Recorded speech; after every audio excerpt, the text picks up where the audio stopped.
Dans les decks que j'ai démontés, ou en l'occurrence pas montés, par peur d'ennuyer les gens, et donc de devoir le démonter, on va parler de Scène Triplets.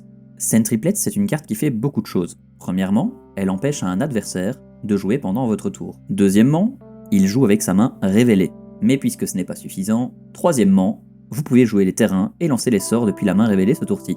Alors certes, il existe des cartes comme Homeward Path pour récupérer les créatures que l'adversaire possédant un Scène Triplets aurait joué. Mais ça reste assez restreint comme manière de contrer un adversaire jouant les triplés. Parce que même si les créatures sont récupérables, les triplés peuvent voler vos terrains et jouer tous vos sorts non créatures, moyennant le moyen de les lancer. Et ça tombe bien, si les triplés volent vos terrains, voire vos rampes, elles gagnent un moyen de lancer vos sorts. Mais ce n'est pas tout, les triplés peuvent aussi voler vos win conditions. Voler une pièce de combo passe encore, elle est probablement interchangeable, mais elles peuvent aussi vous voler des cartes qui terminent la game toutes seules, comme Tassa's Oracle.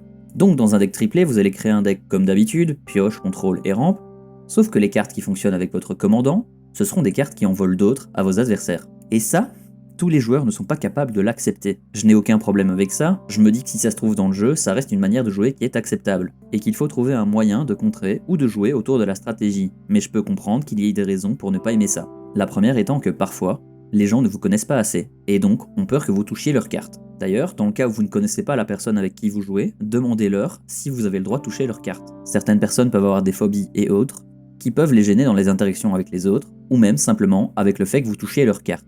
La germophobie par exemple.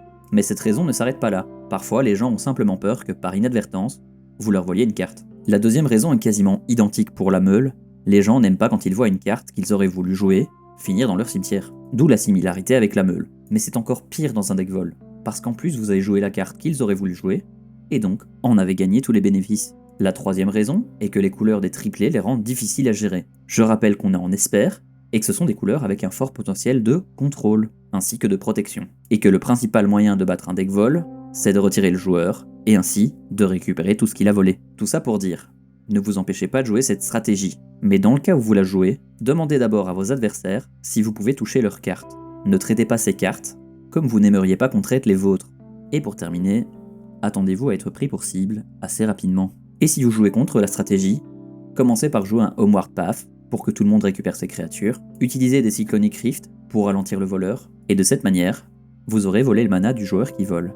Sinon, et c'est un peu plus compliqué à mettre en place, jouez un deck cadeau comme Zedruu ou Blim pour les punir de jouer vos cartes.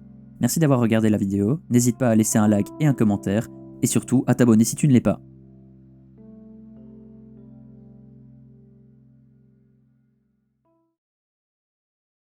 Tiens, t'es encore là toi?